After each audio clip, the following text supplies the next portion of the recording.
Hi, Jolie Gabrielle here again. Thank you for joining me.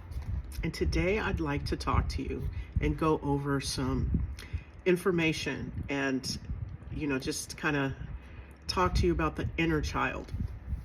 I know that most of us say we kind of use this as a buzzword, but what exactly is the inner child? Where is it located? How can we work with it? And how can we get more in touch with it so that we can release some of the traumas that we experienced during our childhood? So the inner child is a part of you, who you were during an important time in your life that you probably lost touch with, even despite their importance to you. That playfulness, that spontaneity, that hidden part of your personality now that you're not really tapping into if you're maybe an adult, that creativity is now accompanied sometimes by anger and hurt. So the inner child is like asking for you to kind of work with it to heal some of the traumas you may be experiencing, especially if you have a lot of rage or anger. Your inner child is damaged, and so it is in your best interest to sort of begin to start to talk to yourself, to work with that inner child, to ask yourself questions. Now, I know I hear people say, and we've heard comedians say, oh, you can talk to yourself, just don't answer back. So if that's going to make you feel strange or weird, the thing is talk to yourself in your mind. Sometimes talking out loud helps us to release emotions and to release energy. But some of us are so self-conscious and we have to look a certain way. So just talk to yourself in your head. You can also write it down. But the best way to do it is to really just go somewhere private and start having a conversation with yourself. It really helps to work things out. And we've been shamed from doing that. So therefore, we are very self-conscious about talking to ourselves. But I would encourage you to please have conversations with yourself, because who is talking back to you is that God, that highest part of you in most cases. Now, if we've been traumatized and damaged, sometimes we have to work through some of the ways in which we talk to ourselves and feel about ourselves so that our inner child could breathe and finally feel safe, giving us its truth. Some of the things that trigger the inner child, which then, it goes into self-sabotage, is embarrassment, shame, and this can cause people to have an extreme reaction, especially those whose inner child is damaged or traumatized. Because the inner child feels this way because at some point it was rejected by the parent, or it felt rejected. It wasn't rejected, but it perceived, we perceived it that way.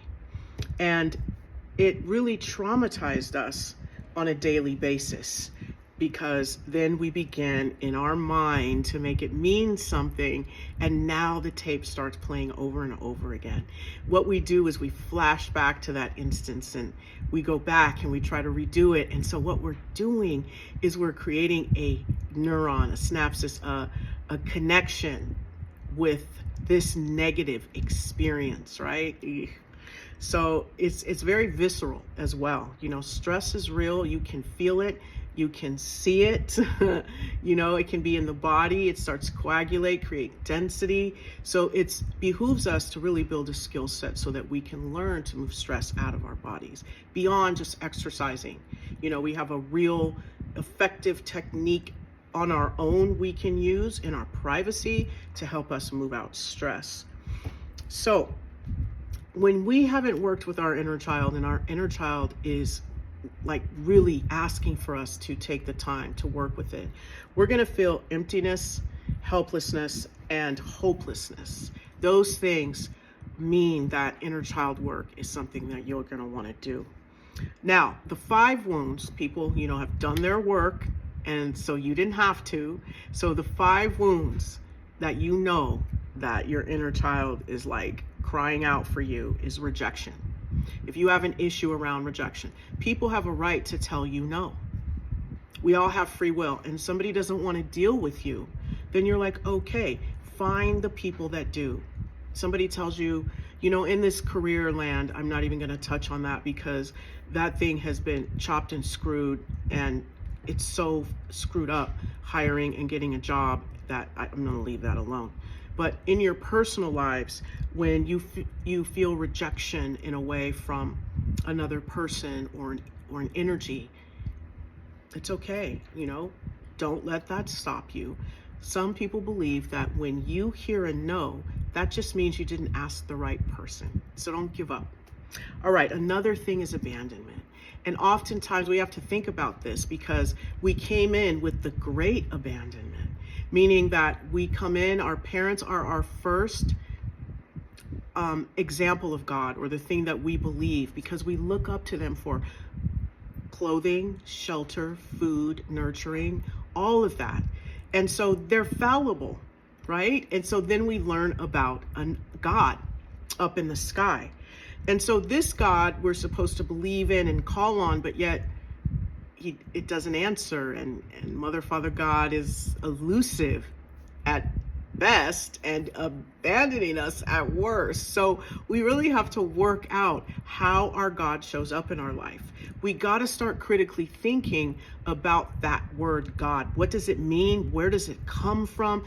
Is it really God? I mean, what is all of this space? Start digging, scratching the surface on what your religion means. Where is its origins? Where did it come from? How did it start?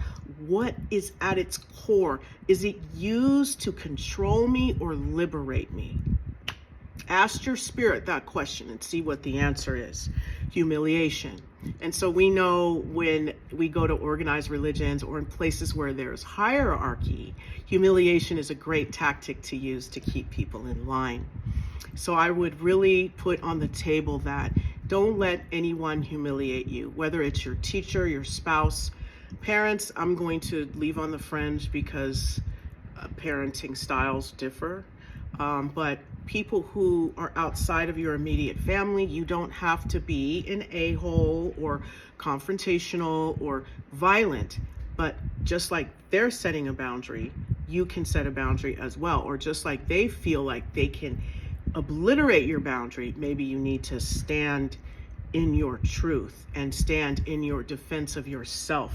So humiliation, you don't have to accept that any longer. So if you have been humiliated, take the time out to remove that slime from you, because humiliation then starts to turn into shame. It festers. Oh my goodness. It's one of the worst. But people are energy vampires. So humiliation is an energy suck. So the person who's embarrassing and humiliating you is basically taking your energy from you. Even if it's a parent, the last person that should be humiliating you, in all realistic, is your parent, unless you are in grave danger. Other than that, parenting, they love you and you're a part of them. They're going to pull you to the side and they're going to say, hey, look, you're wrong as 15 left shoes lined up in the row and you need to chill. But in front of public, I feel as a parent, you should always have your child's back, but that's just me. I don't care if they're wrong in public. You're mine. I'm going to protect you. And then we get home. If I need to take you in the shed, then that's what I'll do. But in public, we should really love and respect our children. I know in some cultures, it is very much so ancestral that we put our child down and that we embarrass it and we put it in its place. But then what we're doing is we're stunting our child and we're damaging that inner child. So there's so many things out there that can teach us how to parent, and most of it is if we listen beyond our own programming and get to the core of who we are, then that's really effective to help us move forward. Betrayal. That's a part of life. Somebody's going to break your heart. That seems to be the human condition on earth, and that's what we signed up for. So gird your loins, baby. Injustices. So we used to have things in place to where people could get their frustrations out about the injustices they feel or felt, but nowadays people are being sued and put in jail for protesting and injustices. So the best thing for you to do is sit down in your own way and undercover work with other people to sort of put together ways to undercover do your activism, because being overt with it is no longer working very well for you being a free person in the long term. All right, now the traumas show up, right? How do they show up in our everyday life? This is the question. Needing constant reassurance from a partner. Do you look fat in these jeans? Oh, is this okay? I used to do that a lot. You know what? We've got to get to the point where, do you feel good? Do you feel comfortable in that dress? Do you feel comfortable with that makeup on? Does that make you feel joyful? Then do it. And we want to learn how to say to other people, hey, you can say what you want to say to me if I am invading your boundaries, but as far as the way I look and what I'm doing, mind your business. That's it. But then on the flip side of that, we have to understand that people are very influenced by the way we look, and it can alienate others. So stand on business, okay? Love yourself. Another thing is when you get overwhelmed and start to cry. Now that's like 99% of the population lately. There's a lot of just energetic stress throughout the world just because of what's going on, and the fact that we have this school system which doesn't take into consideration the uniqueness of the individual, and it's just like this cookie cutter way of doing things. And we notice a lot of self-sabotage around us because real people are not necessarily built to be in cubicles 9 to 5 with no sun, artificial light, and this hierarchical structure where you spend more time with your colleagues than you do with your own family that you've chosen. So we're a little bit backwards here. So that there is overwhelming in and of itself, the fact that you've got to get up every single day and go to a job that just to survive. You're overwhelmed. So take the time that you need to put together a skill set and some techniques to help you relieve stress so that when you go into that environment, you can be joyful. I mean, we all have choices, right? And everybody will tell you that. If I didn't want to be at this job, I'd quit and go get another. Is it really that easy? I don't know. From what I'm hearing, it's not. Yelling because of a bad day. Now, that's also about 99% of the population. So we all need to work with our inner child. It's just facts. Love ourselves. So if you had a child, what do you think it would need? It would need lots of love, lots of hugs, lots of kisses, to be fed, to be bathed, to be nurtured, to be changed. And now we're dealing with this on a spiritual level, because I'm talking to you as a person who's probably out of childhood. So where is the inner child within us? So it's kind of a psychological theory, but it holds weight because we have pieces and parts. And if we didn't have spiritual pieces and parts, we would not have physical pieces and parts. Everything is in alignment with each other. So the psychological theory describing a part of the subconscious mind, it's the inner child, that holds memory, it holds, I don't know my own writing, and emotions and beliefs from childhood. So it's that part of the subconscious mind that basically those experiences that have been imprinted, the subconscious mind has turned that into a belief, and now the conscious mind is manifesting this out in the world. So what happens is it also includes hopes and dreams for the future. So your inner child is constantly, bringing in things to try and create good for you in the future, and it has you dreaming about your possibilities and your potentiality that you can dig into so that you can reach your goals. Now, the inner child is also a semi-independent sub-personality. So that's kind of confusing. Semi is half, so it's partially independent, right? We think the subconscious kind of does work on its own. And then it says sub, underneath the personality. So you see, it's like a part of you that if you're not careful, is going to self-sabotage you because it's up underneath the personality. So subconscious, personality. So it's all of this stuff that is running through you that you don't realize. So it's a lot of our inner child and triggers on the aura layer. So it says It's a semi-independent sub-personality that is subordinate to the conscious mind. And then it says it produces impulses and reactions that are outside conscious control.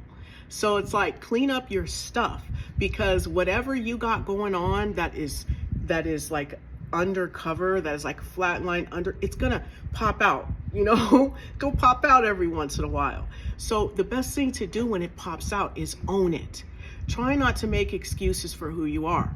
It's just, it doesn't benefit us, and it causes more trauma. So it says it stems from unconscious emotional beliefs that were instilled in us during our childhood. Some of those we need to get rid of, right? And that's a thing we can do as a healing. We can go through and figure out what beliefs are mine and what beliefs are my parents. What beliefs are mine and what beliefs are my teachers. What beliefs are mine and what beliefs are my community. Right? We need to work that out, because sometimes we self-sabotage because we are perceiving ourselves through the eyes of other people. So we're behaving in ways we think they want us to, which isn't true to who we are. So now we start self-sabotaging. Basically, when you're self-sabotaging, you're lacking integrity and you're not being authentic. So it's important to be honest, because children are very honest, So a part of you connecting with your inner child is your honesty, okay? Now, why do we want to work with our inner child? Because it heals past wounds, right? It resolves some of these blocks that we have in our body, which blocks stress can start to have density, which then causes disease and illness, right? So we want to get rid of that, because the body understands whether we love it or not. And it says, you don't love me? Okay, autoimmunity, I'm giving that to you. Cancer, I'm giving that to you. I'm giving you the things that joints, inflammation. I'm going to inflame you because I'm pissed that you are not paying any attention to me and you're not loving and nurturing me, right? So let's learn how to do that. All right, so it also helps you become more compassionate with yourself. I think I just explained that. It also helps you understand how your past trauma is affecting your present behavior. So once you start to dialogue with that inner child, it will tell you what the issue is, and where its growth was stunted. But it does take work. And it also allows you to develop a skill set to help you cope. So you think about it, what do you need? You can ask your inner child. I love it when you take me for walks. And each step, you're releasing stress and anxiety, if that's what it is for you. Somebody's like, oh, I needed something extreme. I like to go axe throwing or bungee jumping. Like, love yourself. This is a part, and now you have something you can expand upon, right? Authentically. All right, so how do we get in touch with our inner child? We did a little bit of that, right? So we're going to keep going. We acknowledge the inner child. Good morning, speak to people. Like especially when you work in a corporate environment, when you walk in the door, it is your responsibility to speak to the people already there. And in a job setting, if you just say, maybe not good morning, but hello, everybody, or hi, it keeps people honest, and it keeps people's energy, it makes people feel safe. So my family taught me, if you are out and you don't feel safe and you see people, smile and say hi, because it's disarming. Somebody's about to stab you, rob you. Hi, how are you? They're like, what? So speak. Positive energy is disarming. For those of you who say that you aren't an ism, but yet and still you're in an elevator with somebody that's different from you. Why are you clutching your purse? Why are you playing into those belief systems that your parents had, and that now that we have worked out are wrong? Speak to one another. Say hello. Ask how you are doing. Your inner child is going to be relieved. It's going to feel safe that way, because children, they love at their core. They're looking for love and affection. So I don't mean go in and give your colleagues hugs. I just said speak. Nobody said you have to touch anyone, but smile and say hi. that acknowledges not only your inner child, but the inner child of the other person. Listen, go to therapy. Therapy is so effective, and don't ever stop therapy. Therapists are there for you. They have been trained to be able to help you work through some of your issues. Nevertheless, you've got work to do when you get home, because some of us can afford therapy every day of the week, but there are those that are just relegated to 1 day or 2 days a week, right? So in between time, you need a skill set which helps you stay balanced or in harmony. Because trust me, your therapist has other clients other than you. Okay, and although they're there for you for that 50 minutes that you get, you have homework. Go home and work on yourself. Go home and Google. Go home and learn about your brain and your body and how to connect. Like, don't just expect for your therapist to change your diapers and burp you once a week. You have more, your systems work more than once a week. Handle that. So journaling is very good, but my suggestion is to journal for the future. Journal the positives, journal what you want. Now, if you're going to do some negativity journaling, make it morning pages. Julia, she has a book, I don't know her last, Julia Cameron has a book called The Artist Way, which is a fantastic book to help you get in touch with your inner child. And one of the things that she talks about is how in the morning you want to just wake up. You don't even want to brush your teeth practically. You want to just sit there 5 pages. You just do a mind dump, because what that does, it frees up the brain to now think. You let all that stress go, and then you move on about your day. Right? So you want to do that early in the morning, I believe. But if you are truly journaling, part of the process is to change your thought process, change your thinking, your perspective. So start to pin your dreams, what the things that your goals, what you want. Get that creative hand, get all of the body moving in the direction of the things that you want. And make sure when you do those morning pages, rip them up, get rid of them, get that negative energy out of you, like eradicate it, okay? And then bring in the good. That's what we want to do in order to close the circle, right? So another thing you can do for yourself, this is not to be happening outside of you while you're working with the inner child per se, because what you're doing is you're looking outside for validation, and we're working with the inner child. So you work with you. So one of the things that is supportive physical touch. So you want to give yourself a hug, give yourself that love that you haven't, rocking back and forth. You hug yourself and you rock just like you would your baby. And this way you're loving your inner child. Also crying, which I'm not going to do. I'm going to do that in the privacy of my own bathroom or car or something like that, and allow for that to come out of you. All right. So once you start working with your inner child, you need some new and supportive friends around you. It's just what's so. You definitely need to start looking for people who have like-minded thoughts and feelings about life that you do. Also, you want to start reimagining your childhood through meditation. You want to go back to those times where you failed or you felt self-loathing and self-worthiness, and you want to go forgive yourself and forgive your child at that moment, because she or he didn't know. All they knew was what they did right then and there. So forgive them and now teach them a new skill set about how to protect themselves. All right. So also the mind-body connection, learning how to do that. And we want you to know, or I want you to know, all parts of me want you to know, that it is possible for you to really heal yourself. And inner child work is so effective. Tapping, therapy, there are so many ways to bring out your inner child in order for you to stay grounded, rooted, and want to be in your body, want to be here and be of service and align with your purpose. So thank you so much for joining me. This was an explanation. It was very long, so I will put the meditation in another video. Have a great rest of your day.